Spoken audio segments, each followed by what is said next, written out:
Dear student, আজ তোমাদের সামনে উপস্থিত হয়েছি দশম শ্রেণী গণিতের অধ্যায় 4 আয়তঘন কোষে দেখি 4-এর যে 17 দাগের থেকে অঙ্কগুলো রয়েছে সেগুলো সমাধান করার জন্য।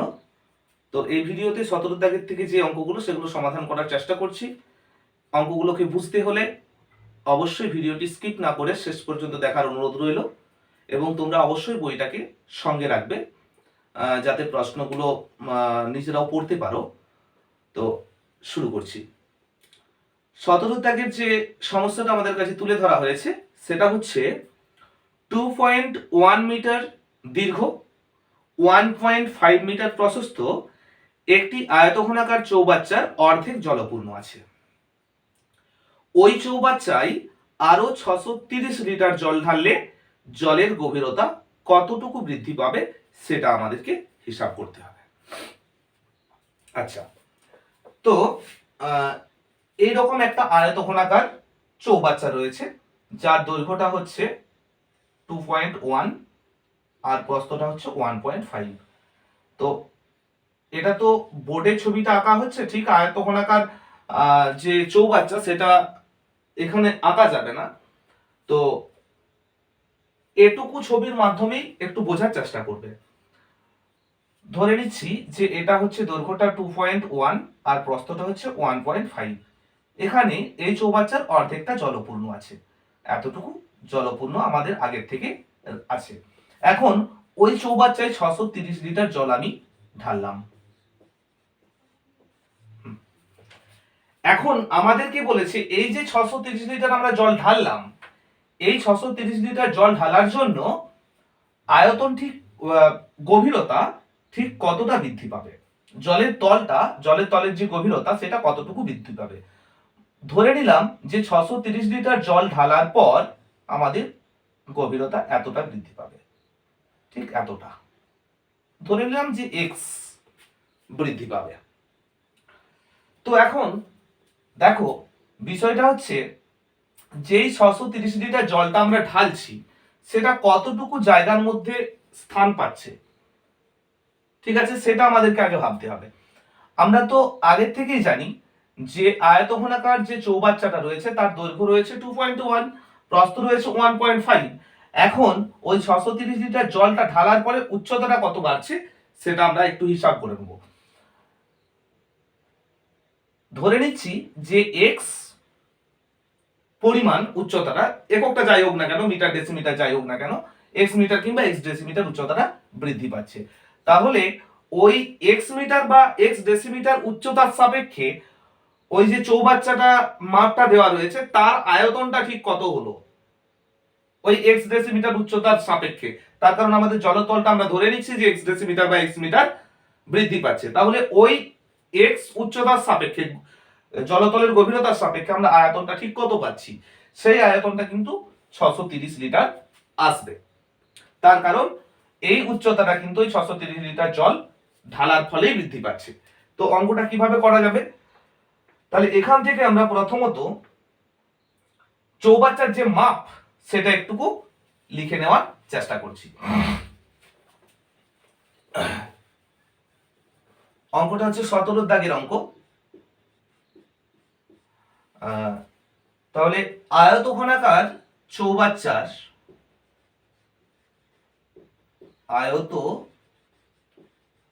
ঘনাকার চৌবাচ্চার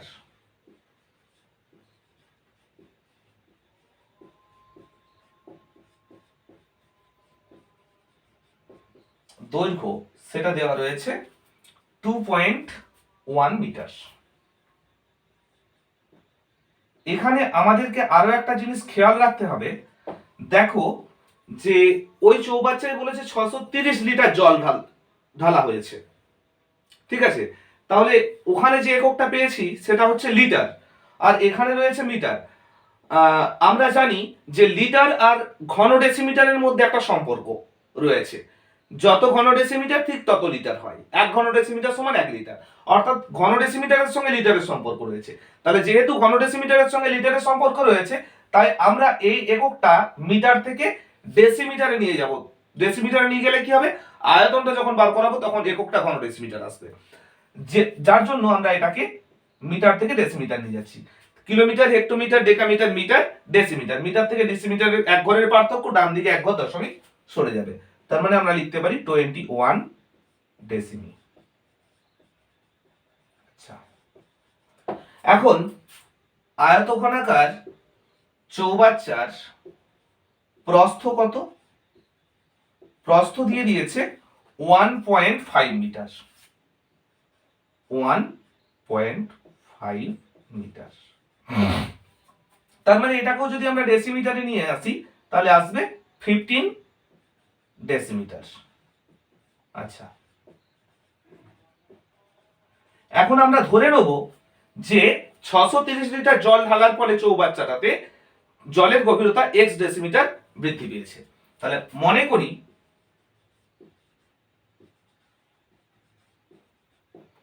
চৌবাচ্চাতে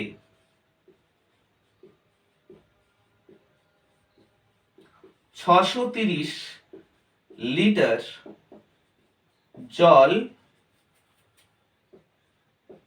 ঢালার ফলে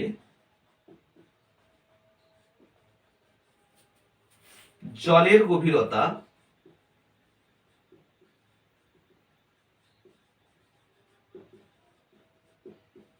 x ডেসিমি বৃদ্ধি পেয়েছে।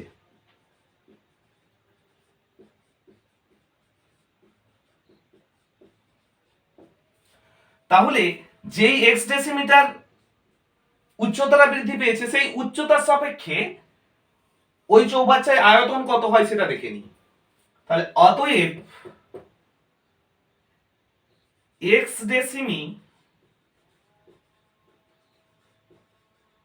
উচ্চতার সাপেক্ষে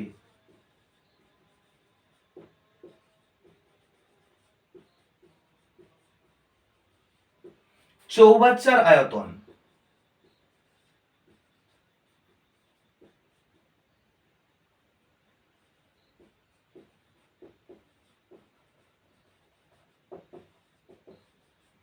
সমান, এখন চৌবাচ্চার মাপটা কি দেওয়া রয়েছে? দৈর্ঘ্য 21, প্রস্থ 15, আর উচ্চতাটা আমরা x ধরছি। x এর সাপেক্ষে আমরা আয়তনটা নির্ণয় করছি, x ডেসিমিটার উচ্চতার সাপেক্ষে বা গভীরতার সাপেক্ষে।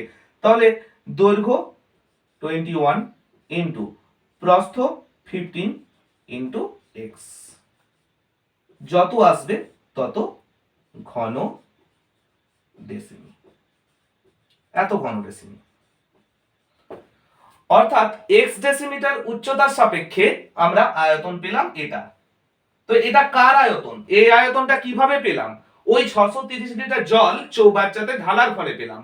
তাহলে আমরা নিশ্চয়ই বলতে পারি যে এই আয়তনটা ইকুয়াল টু 630। এবং আমরা যেহেতু 630 লিটার এবং এখানে ঘন ডেসিমিটার এবং লিটারের মধ্যে একটা সম্পর্ক রয়েছে, তাহলে অর্থাৎ 1 ঘন ডেসিমিটার সমান 1 লিটার আমরা এটা বলতে পারি। তাহলে আমরা নিশ্চয়ই বলতে পারবো যে এটাই অ্যাকচুয়ালি ওই 630 লিটার। তার কারণ 630 লিটার জল ঢালার ফলেই কিন্তু এই যে আয়তনটা তৈরি হয়েছে। ওকে, আচ্ছা, তাহলে আমরা কি এরপর বলবো? অতএব প্রশ্নানুযায়ী আমরা বলতে পারি এটা ইকুয়াল টু 630। অতএব প্রশ্নানুযায়ী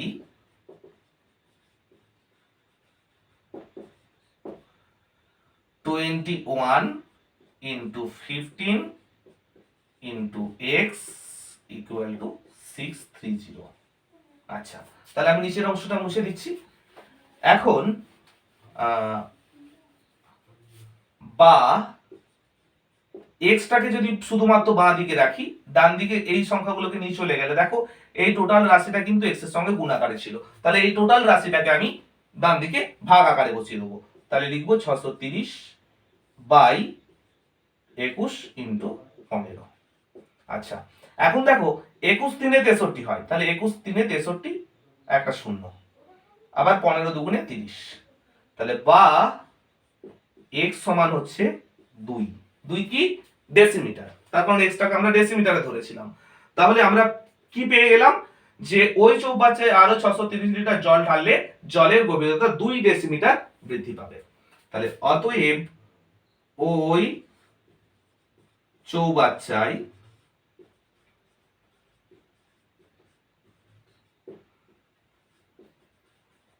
আরো 630 লিটার জল ঢাললে জলের গভীরতা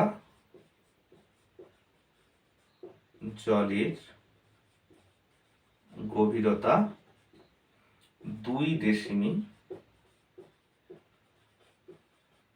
বৃদ্ধি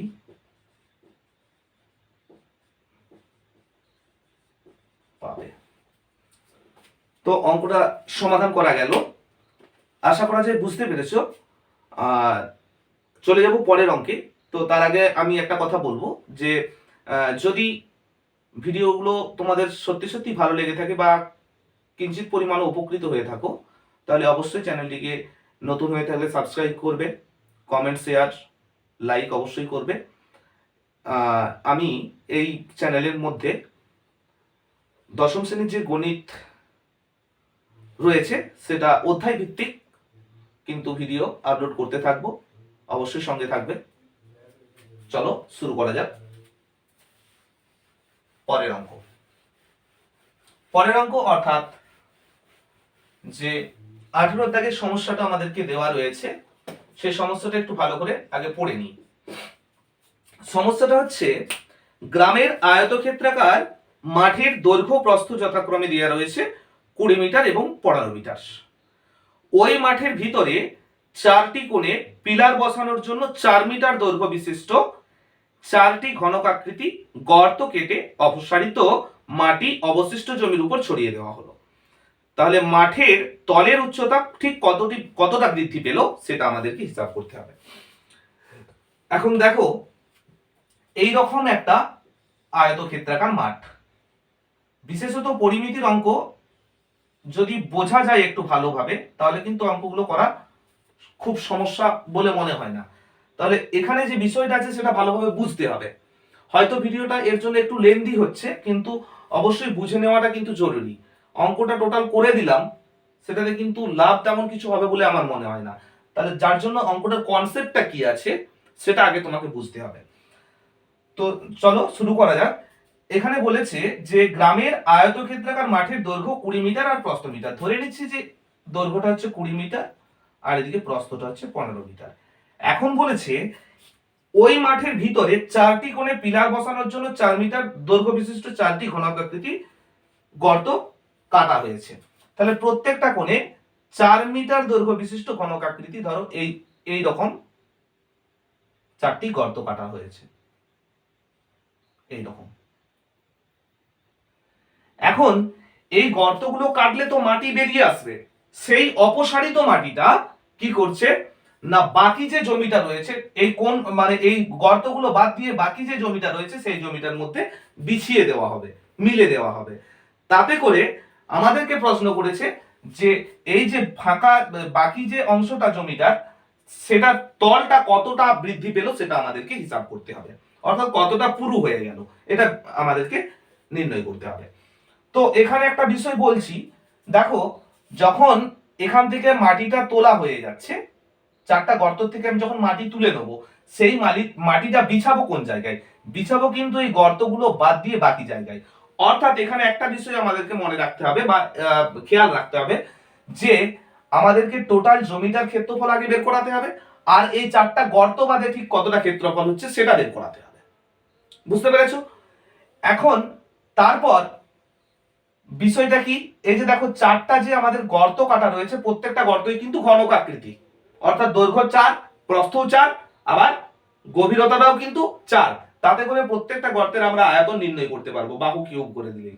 এখন 4টা গর্ত রয়েছে, তাহলে 4টা গর্ত থেকে মাটি কত বেরিয়ে আসবে? একটা গর্তের আয়তনকে 4 দিয়ে গুণ করব, সেই পরিমাণ মাটিটা আমি এই জায়গাটার মধ্যে ফেলবো। তাতে করে কতটা উচ্চতা তলের উচ্চতা বৃদ্ধি পাবে সেটা আমাদেরকে নির্ণয় করতে হবে। তাহলে আমাদেরকে এখন প্রথম কাজ কি করতে হবে? প্রথম কাজ হচ্ছে এই যে 4টা গর্ত, এই 4টা গর্ত বাদে বাকি কতটা জমি হচ্ছে সেটা আমাদেরকে আগে বার করাতে হবে। তো এর জন্য কি করব? আয়তাকার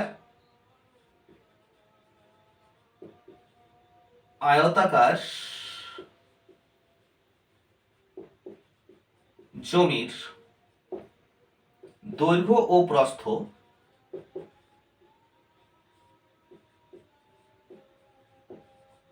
যথাক্রমে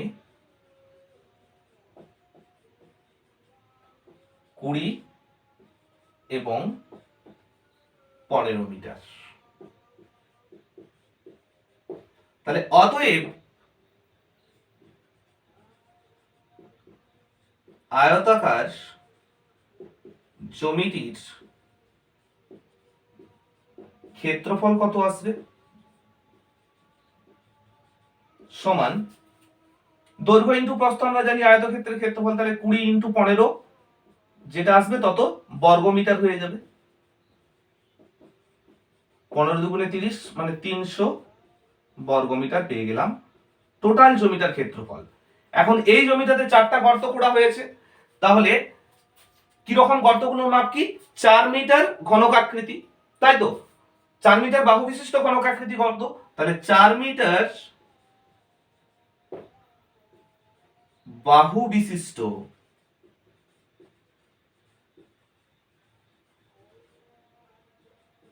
প্রতিটি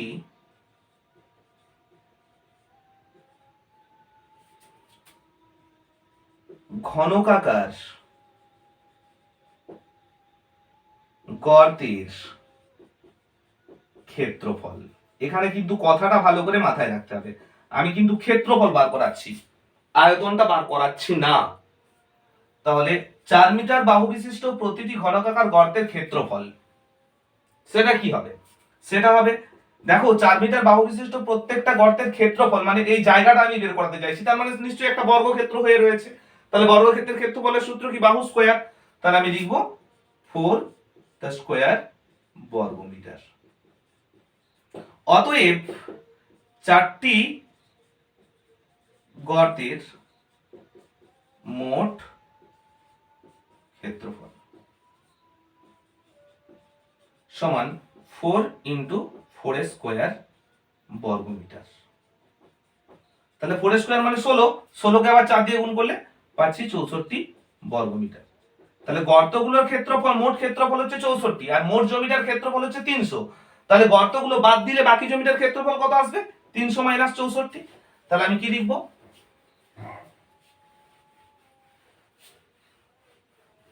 অতএব গর্ত বাদে বাকি জমির ক্ষেত্রফল, গর্ত বাদে বাকি জমির ক্ষেত্রফলটা আমাকে এই জন্যই বের করাতে হচ্ছে, তার কারণ হচ্ছে ওই বাকি জমিটার মধ্যেই কিন্তু অপসারিত মাটিটা বিছানো হবে বা মেলা হবে। তাহলে 300 মাইনাস 64 এত বর্গমিটার। 4 আছে 10 পাবো 6 দিতে, হাতে থাকে 1, 7 7 আছে 10 পাবো 3 দিতে, হাতে থাকবে 1 মানে 236 বর্গ মিটার। মানে এই 236 বর্গ মিটার জায়গাতে অপসারিত মাটিটা বিছানো হবে। এখন 4টা যে গর্ত তাদের আয়তন, অর্থাৎ 4টা গর্ত কাটলে ঠিক কতটা মাটি উঠে আসবে সেটা একটু নির্ণয় করে নিই। অতএব 4টি ঘনকাকার গর্তের মোট আয়তন সেটা কত হবে? সমান 4টা গর্তের একসঙ্গে বের করাচ্ছি, তাহলে 4 ইন্টু করে দিলাম প্রথমেই, আর একটা গর্তের আয়তন কি হবে না, যেহেতু গর্তটা ঘনকাকার এবং তার বাহুর দৈর্ঘ্য 4, তাহলে বাহুর কিউব, ব্যাস, ঘন মিটার সমান 4 ইন্টু 4 এর কিউব মানে 4 4 16 4 64, 2 4 4 16 4 6 24 256 256 ঘনমিটার। এই 256 ঘনমিটার মাটি এই 236 বর্গমিটার জায়গাতে বিছানো হবে। বোঝা গেছে? তার কারণ এটা তো আমাদের গর্ত বাদে বাকি জমির ক্ষেত্রফল, গর্ত বাদে বাকি জায়গাটাতেই কিন্তু আমাদের এই মাটিটা ফেলা হবে। তাহলে আমাদের যে জমির যে উচ্চতাটা, সেটা মাঠের তলের যে উচ্চতা সেটা কত বৃদ্ধি পাবে। এখন ধরি গর্ত বাদে অবশিষ্ট জমিতে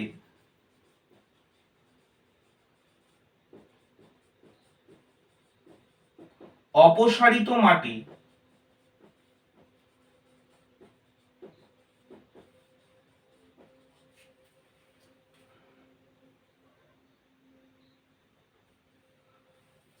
ছড়িয়ে দিলে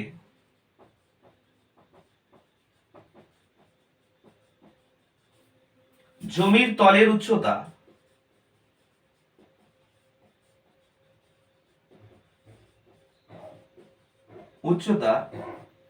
x মিটার বৃদ্ধি পাবে।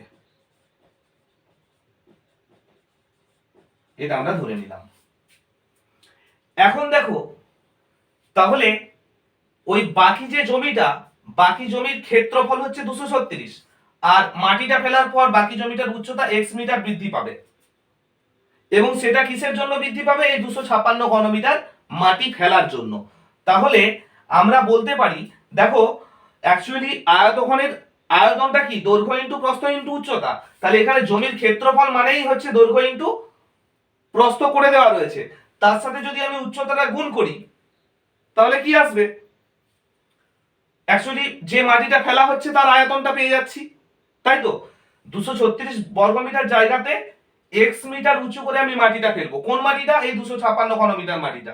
তাহলে এই যে এই এত বর্গমিটার, এটা তো একটা ক্ষেত্রফল মানে দৈর্ঘ্য ইনটু প্রস্থ এখানে রয়েছে, তার সঙ্গে আমি উচ্চতাটা যদি গুণ করি তাহলে নিশ্চয়ই এই 256 ঘনমিটার মাটিটা পেয়ে যাব।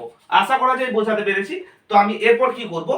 এরপর লিখব অতএব শর্তে আমি 236 ইনটু x ইকুয়াল টু 256 দেখাতে পারবো।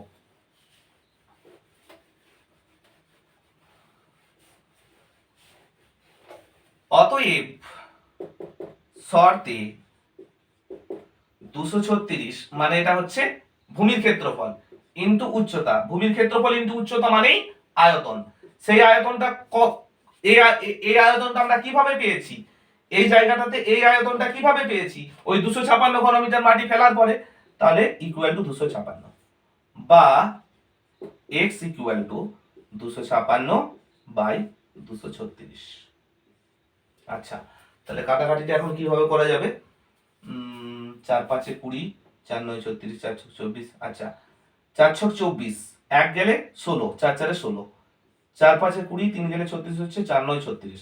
তাহলে 64 বাই 59, আর তো কাটাকাটি যাবে না, বা x ইকুয়াল টু 64 বাই 59, বা x ইকুয়াল টু আমি যদি পূর্ণ করে নিই 59 একে 59, 59 5 64, তাহলে 1 পূর্ণ 5 এর 59। তাহলে এখানে উত্তরটা কি আসবে? অতএব যে মাঠের তলের উচ্চতা 1 পূর্ণ 59 বাই 5 বাই 59, 1 পূর্ণ 5 বাই 59 মিটার বৃদ্ধি পাবে। তো উত্তরটা একটু তোমরা লিখে নেবে। উত্তরটা লিখছি না তার কারণ ভিডিওটা এমনিতেই লেন্দি হয়ে যাচ্ছে। তো আশা করা যায় বুঝতে পেরেছো। আসছি পরের অঙ্কে। একটু ভালো করে অঙ্কটা প্রথমে অঙ্কটা একটু ভালো করে পড়ো আমার সাথে সাথে, এবং অঙ্কটাতে ঠিক কি বলতে চেয়েছে সেই বিষয়টা একটু বুঝতে পারতে হবে। পরের দাগের অঙ্ক অর্থাৎ 19 দাগের অঙ্ক, যেখানে বলা হচ্ছে 48 মিটার লম্বা 31.5 মিটার চওড়া একখণ্ড নিচু জমিকে 6.5 ডেসিমিটার উঁচু করার জন্য ঠিক করা হয়েছে পাশের 27 মিটার লম্বা 18.2 মিটার চওড়া একটি জমি গর্ত করে মাটি তোলা হবে। এখন গর্তটি ঠিক কত মিটার গভীর করতে হবে সেটা আমাদেরকে হিসাব করতে হবে। সিম্পল ব্যাপার। ধরো এইরকম একটা মাপের জমি রয়েছে, যার দৈর্ঘ্যটা হচ্ছে 48 আর প্রস্থটা হচ্ছে 31.5। হয়তো ছবিতে বাস্তবতা ফুটে উঠছে না, যাই হোক এভাবে বুঝতে হবে আর কি। তো এই যে এই জমিটাকে উচ্চতা অর্থাৎ কতটা উঁচু করা হবে না 6.5 ডেসিমি, ঠিক এতটা উঁচু করতে হবে। তো এখানে উচ্চতাটা তো আমি আর দেখাতে পাচ্ছি না, এভাবে বোঝো যে এটাকে ঠিক এইরকম ভাবে 6.5 ডেসিমিটার উঁচু করতে হবে। আচ্ছা, তার জন্য মাটি তো লাগবে। সেই মাটিটা কোথা থেকে আসবে না পাশেই একটা জমি রয়েছে, যে জমিটার মাপ হচ্ছে 27 মিটার, আর দৈর্ঘ্যটা 27 আর প্রস্থটা হচ্ছে 18.2 মিটার। এখন আমাদের প্রশ্ন হচ্ছে এই যে 48 মিটার আর 31.5 মিটার দৈর্ঘ্য প্রস্থ বিশিষ্ট জমিটিকে 6.5 ডেসিমিটার উঁচু করার জন্য ঠিক কতটা মাটি লাগবে সেটা আমাদেরকে আগে নির্ণয় করে নিতে হবে। এই আয়তনটা বার করালেই পেয়ে যাবো, দৈর্ঘ্য ইন্টু প্রস্থ ইন্টু উচ্চতা করে দিলেই ঠিক কতটা মাটি লাগবে আমরা এখানে নির্ণয় করতে পারবো।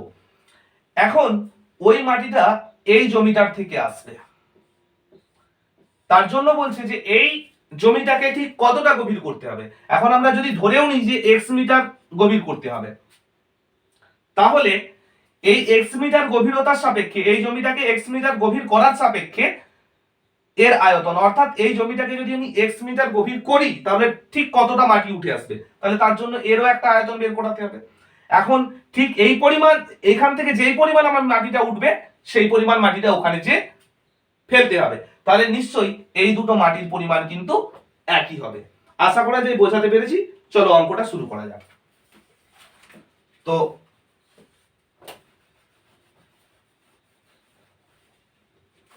তাহলে অঙ্কটা কিভাবে শুরু করব, এখন আমরা প্রথমত দেখব যে 48 মিটার লম্বা 31.5 মিটার চওড়া একখণ্ড নিচু জমিকে 6.5 ডেসিমিটার উঁচু করার জন্য ঠিক কতটা মাটি লাগে। তাহলে কি লিখব, 48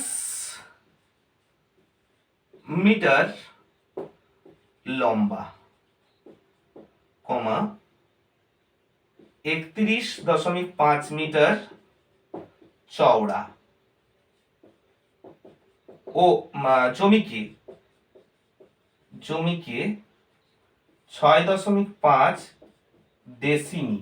এবার এখানে একটা বিষয় চলে আসে যে আগে দুটো একক মিটারে, তাহলে এটাকে তো আর ডেসিমিটারে লিখে লাভ নেই, এটাকে আমি মিটারে করে নেবো। তাহলে kilometre, hectometre, decametre, metre, decimetre, অর্থাৎ ডেসিমিটার থেকে মিটারে গেলে আমাকে এক ঘর পিছনে ফিরে আসতে হচ্ছে, তাই দশমিক আমি এক ঘর পিছনে ঠেলে দেবো। তাহলে 6.5 ডেসিমিটার, বা আমি বলতে পারি 0.65 মিটার, 0.65 মিটার উঁচু করতে মোট মাটি লাগবে। কতটা মাটি লাগবে না, এই 0.65 মিটার উচ্চতার সাপেক্ষে যতটা আয়তন হবে ঠিক ততটাই মাটি লাগবে। তাহলে আমরা কি লিখতে পারি, মাটি লাগবে সমান 48 ইন্টু 31.5, মানে দৈর্ঘ্য ইন্টু প্রস্থ ইন্টু উচ্চতা হচ্ছে 0.65, এত ঘনমিটার আমাদের মাটিটা লাগবে। এখন এই মাটিটা পাশের জমিটার থেকে তুলতে হবে, ঠিক আছে। তাহলে মনে করি এই মাটি পাওয়ার জন্য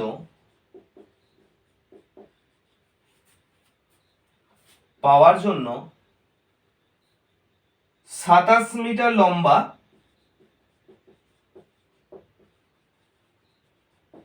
ও 18.2 মিটার চওড়া পাশের জমিটিকে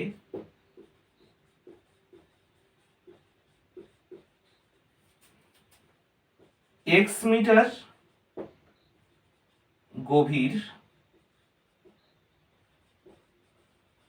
করতে হবে, এটা আমরা ধরে নিলাম।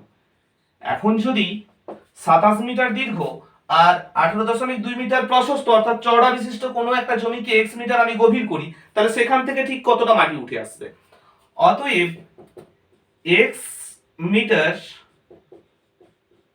উচ্চতার সাপেক্ষে জমিটির আয়তন, সেটা কত, ওখানে জায়গা নেই, আমি এখানটাতে লিখছি 27 মানে দৈর্ঘ্য ইন্টু প্রস্থ হচ্ছে 18.2 আর আমি উচ্চতা তো এক্স ধরে নিয়েছি, এতটা গভীর করব, তাহলে এত ঘনমিটার। এখন আমরা স্পষ্টতই বুঝতে পারছি এখান থেকে যে মাটিটা তোলা হবে সেই মাটিটা এখানে গিয়ে পড়বে, তার মানে নিশ্চয়ই এই দুটো মাটি কিন্তু একই। আশা করা যায় বোঝাতে পেরেছি। তাহলে আমরা শর্তে দিয়ে এটা ইকুয়াল টু এটা দেখানোর চেষ্টা করব। আচ্ছা, তাহলে কি লিখব?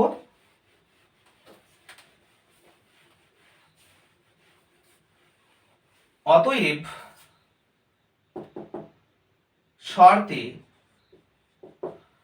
48 ইন্টু 31.5, 48 ইন্টু 31.5 আমার কাছে লেখা নেই, তাই একটু অঙ্ক ভেবে ভেবে লিখতে হচ্ছে, তোমাদের কাছে লেখাটা থাকবে, ইন্টু 0.65, সরি এটা আগে দেবো না, আগে আমাকে এক্স জাতীয় রাশিটা বাদ দিয়ে রাখতে হবে, তাহলে এটা আগে লিখলাম। শর্তে 27 into 18.2, 18.2 into X equal two, এদিকে আমি লিখবো 48 ইন্টু 31.5 ইন্টু 0.65। আচ্ছা, তাহলে বা এবার দেখো এক্স এর সঙ্গে বাকি দুটো সংখ্যা কিন্তু টোটাল এই যে এই রাশিটা এটা গুণ আকারে রয়েছে, তার মানে এদিকে আমি ভাগ আকারে টোটাল রাশিটাকে নামিয়ে দিতে পারবো। তাহলে কি করব? বা এক্স ইকুয়াল টু আমি বলতে পারবো 48 ইন্টু 31.5 ইন্টু 0.65 বাই 27 ইন্টু 18.2। এখন কাটাকাটিটা করার আগে আমি দশমিকগুলো তুলে নেবো, তাহলে সহজ হবে বিষয়টা। তাহলে টোটাল দেখো উপরে হচ্ছে 3 ঘর দশমিক, মানে যদি তুলি 3 ঘর দশমিক সরাতে হবে, মানে আসবে 48 ইন্টু 315 ইন্টু 65। তো 3 ঘর দশমিক সরিয়েছি, তাহলে এখানে আমার টোটাল 1 ঘর, কিন্তু এখনো 2 ঘর নিয়ে যেতে হবে, মানে টোটাল 3 ঘর করতে হবে নিচেও। তাহলে 27 ইন্টু, আমি যদি 1 ঘর দশমিক সরাই নিচে তাহলে 182 হলো, কিন্তু ওখানে 3 ঘর সরিয়েছি মানে এখানেও 3 ঘর সরাতে হবে, তাহলে আর 2 ঘরের জন্য একের গায়ে দুটো শূন্য দিয়ে গুণ করে দিলাম, মানে 100। আচ্ছা, এখন কাটাকাটিটা কিভাবে হবে? 9 3 27, 9 দিয়ে কাটাকাটি হবে, 9 3 27, 4 গেলে 45, 9 5 45, 9 3 27। আচ্ছা, 3 16 48, আর 2 16 হবে না,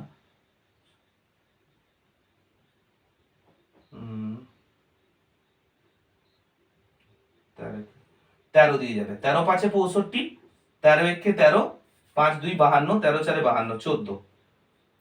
7 দুগুণে আবার 14 করো, 7 5 35। হয়তো কাটাকাটিটা বুঝতে অসুবিধা হবে এখানে, তো কাটাকাটিটা নিজের মতো করে একটু করার চেষ্টা করো। আমি যেভাবে কাটছি সেভাবে নাও কাটতে পারো, কাটাকাটিটা একটু নিজের মতো করে করো। আচ্ছা, 2 8 16। এখন আমি করতে পারি 5 20 100, আচ্ছা আবার 5 4 20, আবার 4 দিয়ে 8 কে কাটলে 4 দুগুণে 8। তাহলে বা x ইকুয়াল টু 2, অর্থাৎ আমাদের যেটা উত্তর লিখতে হবে সেটা হচ্ছে যে গর্তটি 2 মিটার গভীর করতে হবে। তো এখানে বলবো যে কাটাকাটিটা একটু জিগজ্যাগ হয়ে গেল, ঠিকঠাক হয়তো বুঝতে পারবে না, তো আমি বলবো যে কাটাকাটিটা নিজের মতো করে ছোট ছোট সংখ্যা দিয়ে, এত বড় বড় সংখ্যা দিয়ে যদি নাও করতে পারো, তো ছোট ছোট সংখ্যা দিয়ে নিজের মতো করে কাটাকাটিটা করলে সব থেকে ভালো হয়। তো আশা করা যায় বুঝাতে পেরেছি। যদি ভিডিওটি সত্যি তোমাদের কাছে হেল্পফুল মনে হয় তাহলে অবশ্যই নতুন হয়ে থাকলে চ্যানেলটি সাবস্ক্রাইব করবে। তার কারণ আমি আগেও বললাম যে এখানে কিন্তু আমি একবার রুটিন ওয়াইজ দশম শ্রেণীর গণিতের প্রত্যেকটি অঙ্ক ভিডিও আপলোড করার চেষ্টা করব, এবং অবশ্যই কমেন্ট শেয়ার করবে। ধন্যবাদ।